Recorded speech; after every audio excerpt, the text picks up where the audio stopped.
Assalamualaikum warahmatullahi wabarakatuh. Bismillahirrahmanirrahim. Apa kabar anak-anakku sekalian yang ibu sayangi dan ibu cintai? Marilah pelajaran fikih untuk selanjutnya kita lanjutkan. Sebelumnya mari pelajaran kita buka dengan bacaan basmalah. Bismillahirrahmanirrahim. Dengan menyebut namamu ya Allah, yang maha pemurah lagi maha penyayang. Semoga dengan bacaan basmalah kita aktivitasnya dinilai oleh Allah sebagai ibadah.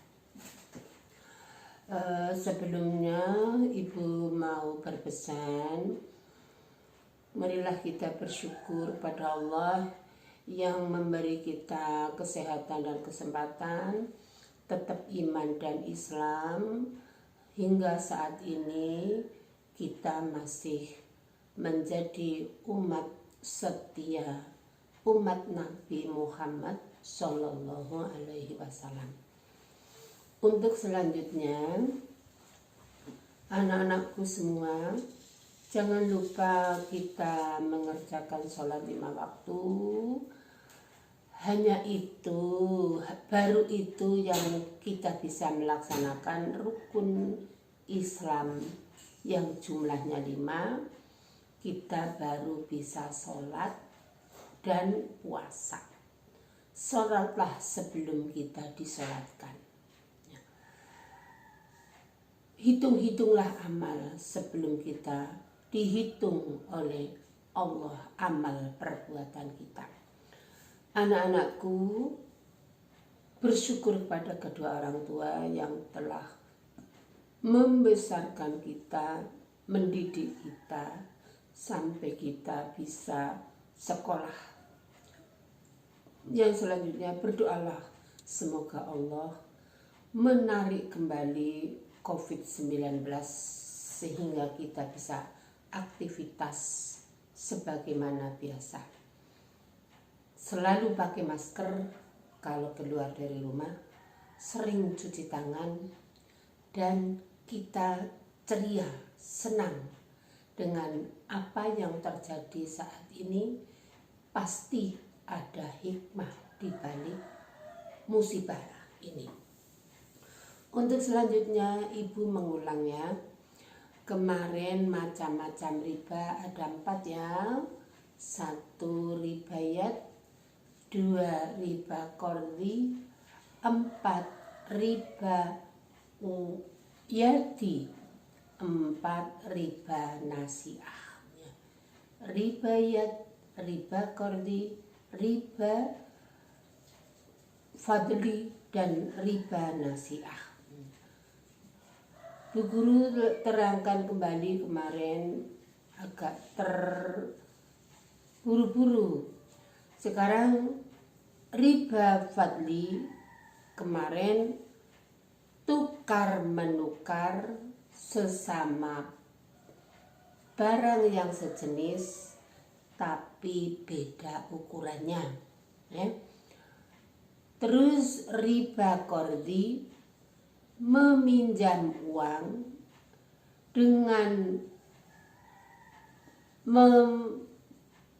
dengan perjanjian nanti mengembalikannya ditambah. Misal pinjam 100, nanti mengembalikannya jadi 105 qardi ya. Yang ketiga ribayat, riba yang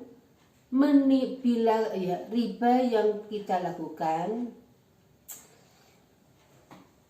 meninggalkan akad jual beli sebelum serah terima. Terus yang keempat riba nasiah, yaitu riba yang terjadi karena tambahan pembayaran utangnya, yang disyaratkan oleh orang yang menghutangi. Misalnya pinjam uang 100.000,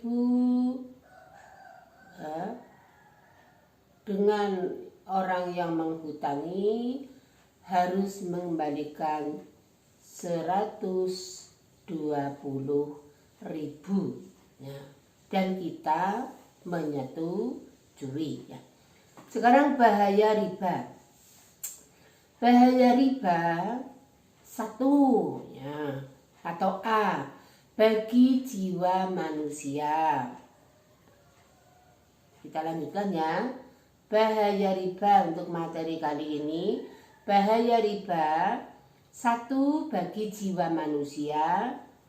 Riba dapat menumbuhkan sifat egois, ya, sehingga pemakan riba tidak peduli terhadap orang lain, namun mementingkan dirinya sendiri, ya. Jadi egois.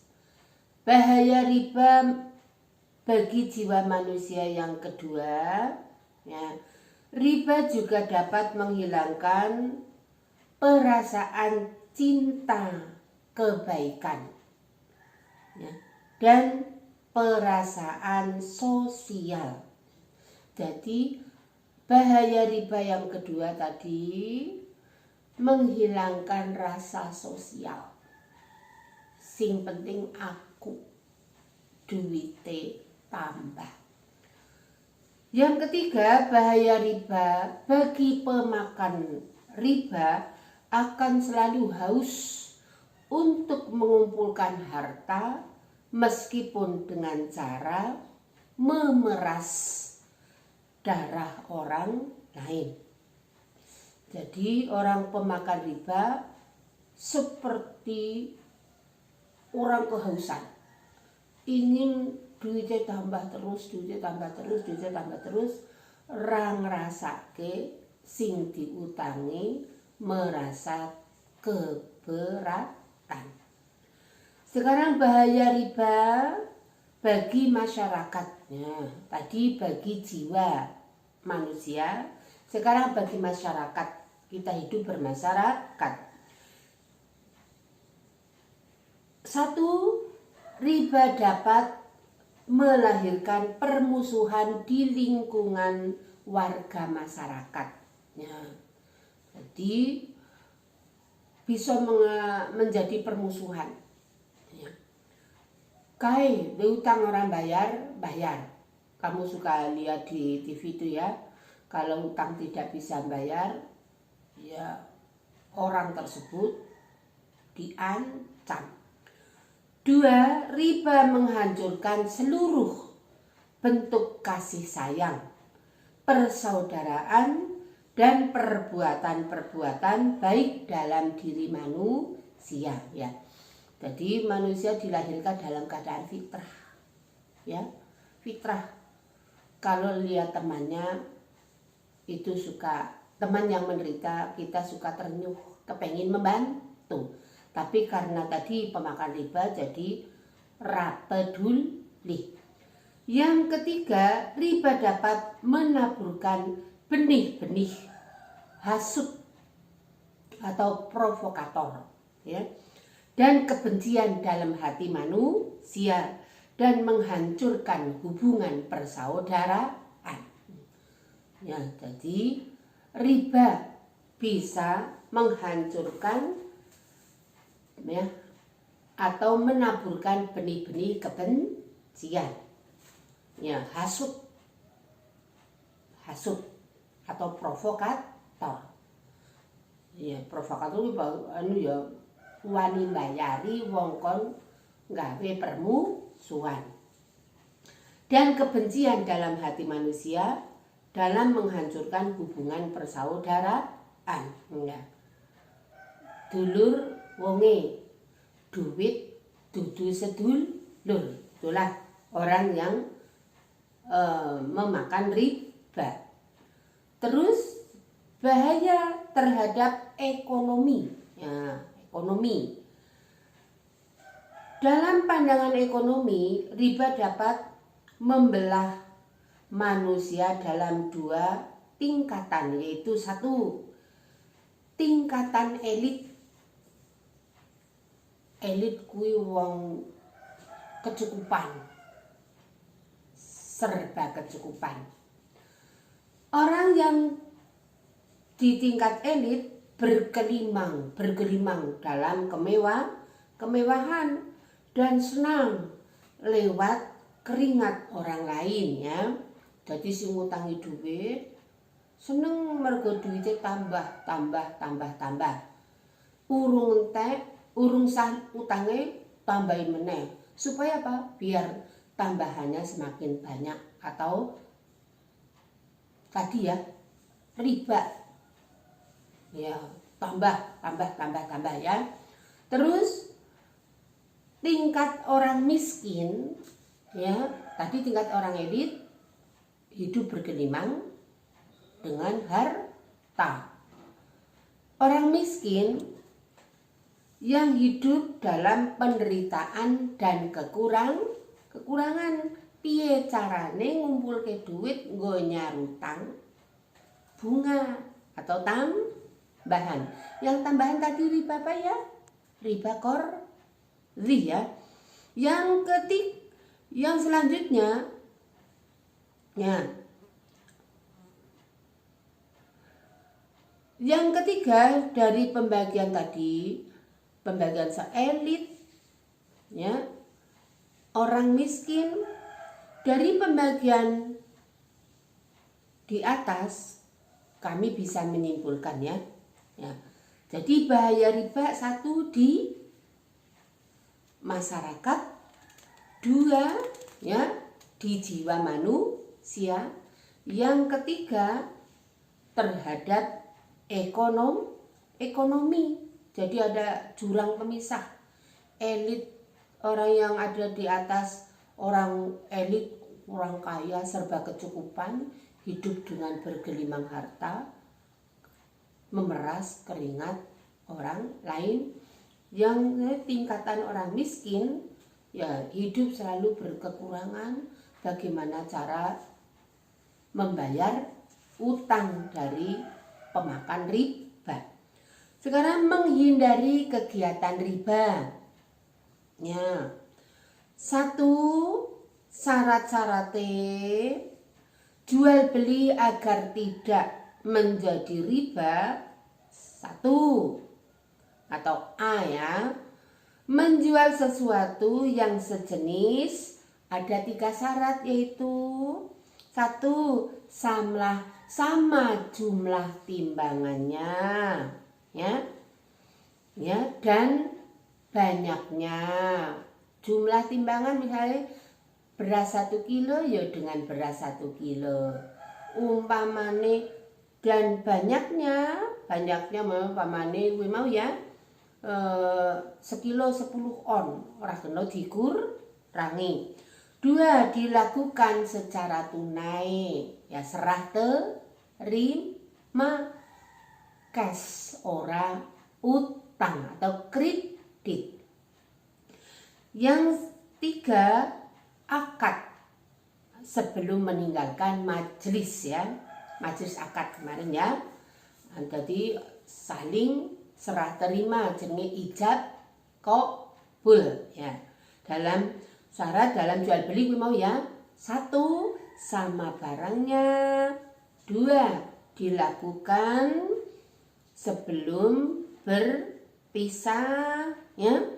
Terus secara tunai, tidak secara kredit, nanti ndak ada salah dalam mau ya. Sing ngutangi kepengin njaluk tambahan, sing diutangi kaya ngopo kepengin iso nambahi. Yang kedua atau B, menjual sesuatu yang berlainan jenis. Ada 2 syaratnya ya, berlainan jenis. Umpamane tadi ya, Bu Guru butuh brambang, Bu Guru hanya punya kelapa umpamane ya.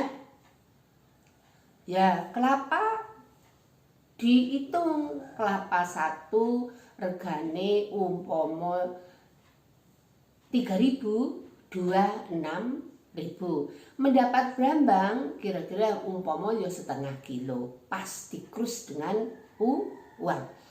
Terus dilakukan ijab kabul sebelum meninggalkan akad, salah satunya ya. Jadi ijab kabul tadi ya, Bu Guru bawa beras butuh brambang, bakule memberikan brambang dengan menerima dari ibu tadi apa, beras ya. Hikmah sekarang, tadi menghindari kegiatan riba, sekarang hikmah. Hikmah diharamkannya riba, satu, supaya terhindar dari sikap serakah ya, atau tamak terhadap harta yang bukan miliknya. Tamak ya. Jadi orang pemakan riba itu punya sifat tamak. Kamu dalam surat Al-Humazah ya, itu orang yang serakah, menganggap bahwa sungguh celakalah bagi orang yang serakah. Jadi dalam surat Al-Humazah ya, orang yang serakah itu menganggap bahwa hartanya bisa mengekalkan hidupnya. Yang kedua, mencegah permusuhan dan menumbuhkan semangat kerjasama, saling tolong menolong atau ta'awun ya. Tiga, mencegah munculnya mental pemborosan. Jadi orang kalau biasa tidak punya uang, habis dapat uang, biasanya koyo apa kepengin, wong utang mesti kepengin duwe cita-cita sing urung keturutan men padha karo kancane. Sehingga mau tadi ya mencegah munculnya mental pemborosan yang tidak mau bekerja keras dan penimbun ya, penimbun harta di tangan satu pihak. Tadi ya di kelas elit ya. 4, menghindari dari perbuatan aniaya ya, karena memeras kaum lemah. Jadi hikmah diharamkannya riba kuwi mau ya, menghindari perbuatan aniaya dengan memeras orang lemah yang dipinjami itu dengan syarat mengembalikannya berlebih. Nomor 5, mengarahkan kaum muslimin mengembangkan hartanya dalam mata pencaharian yang bebas dari unsur penipuan. Nomor 6, menjauhkan orang muslim dari suatu yang menyebabkan kebinasaan, karena orang yang memakan riba adalah zalim. Besok di akhirat orang pemakan riba dibangunkan dari kubur menuju ya kubur atau yaumul ba'si, terus digiring ke padang mahsyar atau yaumul mahsyar. Bangun dari kubur seperti orang mabuk genta yang sempoyongan karena pemakan riba. Jelas ya? Jadi tip sekarang ya, cara untuk menghindari riba. Biasakan kita hidup sederhana. 1, biasakan kita hidup sederhana. 2, menghindari kebiasaan utang.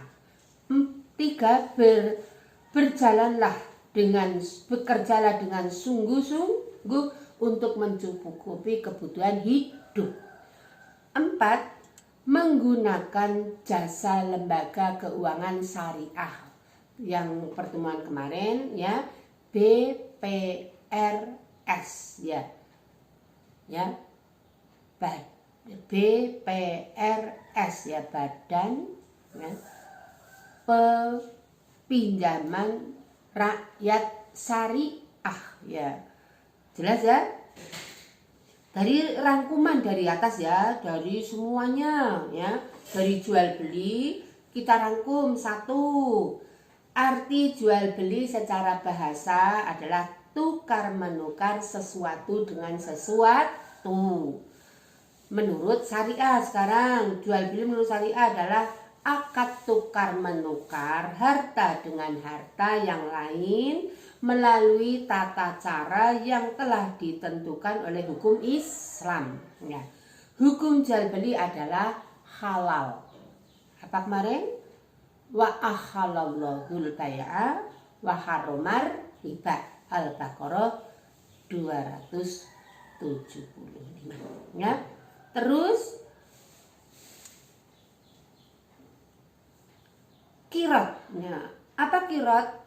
Qirat atau mudarobah ya, adalah usaha bersama antara pemilik modal atau perseorangan atau lembaga BMT ya, Bank Muamalat, BPR Syariah ya, dengan orang yang menjalankan usaha dengan sistem bagi hasil. Kamu lihat kembali ya kemarin ya. 3 ya, riba ya, wingi ya, riba menurut bahasa atau lughat ya, lebih atau tambah. Sedangkan riba menurut syariah adalah tambahan pembayaran tanpa ada ganti rugi atau imbalan yang disyaratkan bagi salah seorang dari 2 orang yang mengadakan transaksi ya, ngutangi mbuh ra weruh sing diutangi rugi atau untung. Yang rangkuman yang keempat adalah hukum riba dalam Islam ditegaskan haram ya. Terus selanjutnya riba yang diharamkan Islam ada 2 macam ya, yaitu 1 riba fadli ya, barangnya sama tapi timbangannya tidak sama. Yang kedua riba yang diharamkan dalam Islam ya, riba nasi'ah ya. Riba nasi'ah, utang harus ada tambahannya. Hikmah diharamkannya riba antara lain 1 tadi ya, terhindar dari sikap serakah, tamak, rakus ya. Terus sekarang ibu memberi tugas ya. Nah, ibu mau cerita kisah Ali bin Abi Thalib berjualan dengan 2 malaikat. Suatu ketika Ali bin Abi Thalib pulang dari jihad, ketemu istrinya. Hai istriku tercinta, adakah makanan hari ini? Fatimah putri Nabi menjawab, tidak suamiku. Tapi Fatimah baru nenun wal. Nenun kuwi nang Indonesia ngerendo dengan upah dari Salman 6 dirham. Terus Ali memintanya 6 dirham itu, tapi Fatimah maturi kan punya 6 dirham untuk membeli makanan putrane yang namanya Hasan dan Husain. Terus uangnya diminta oleh Ali suaminya untuk pergi ke pasar membeli kebutuhan makanan Hasan dan Husain. Di jalan ada orang yang meminta dan berucap, siapa yang mau memberikan kepadaku sedekah, nanti Allah akan melipat gandakan. Terus Ali teringat, saya pegang uang 6 dinar dari Fatimah untuk membeli makanan anaknya yaitu Hasan dan Husain. Tanpa pikir panjang uangnya dikasihkan ke orang yang meminta tadi. Terus Ali pulang melihat suaminya tidak membawa apa-apa. Fatimah nangis, anakku belum makan dari kemarin. Hasil jeripayah nenun tadi ya, nenun wal punya Salman. Akhirnya Ali tidak tega melihat istrinya menangis, anaknya lapar. Ali terus pergi mau menemui Rasulullah. Salah atau tidak saya sebagai suami kok seperti itu? Baru keluar dari rumah ada seorang badui. Hai Ali putra mantu Nabi, kamu mau beli unta enggak? Orang badui itu menawarkan untanya. Terus Ali bilang, saya tidak punya uang sepeser pun. Terus Badui yang bawa unta itu bilang, bayarnya besok boleh kok. Oh iya, terus untanya diserahkan pada Ali. Badui pergi. Terus Ali berjalan, ada orang yang tanya lagi, hei putra mantu Nabi Ali, kamu mau kamu mau menjual untanya itu? Iya, karena Ali teringat 2 anaknya belum makan. Berapa harganya Ali? 300 ya. Akhirnya orang tadi membayarnya dengan 300 dinar atau dirham.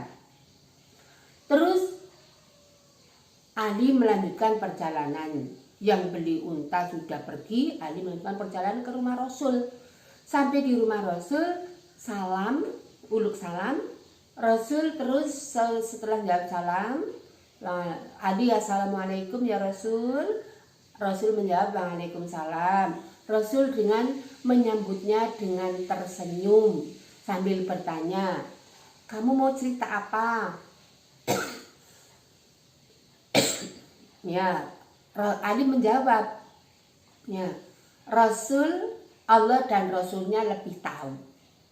Akhirnya Rasul menjelaskan, Ali tadi kamu ketemu orang pertama membawa unta menawarkan kamu, iya, itulah malaikat Jibril.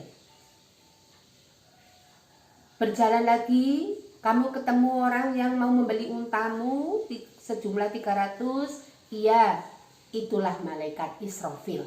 Nah, kamu sedekah 6 dirham,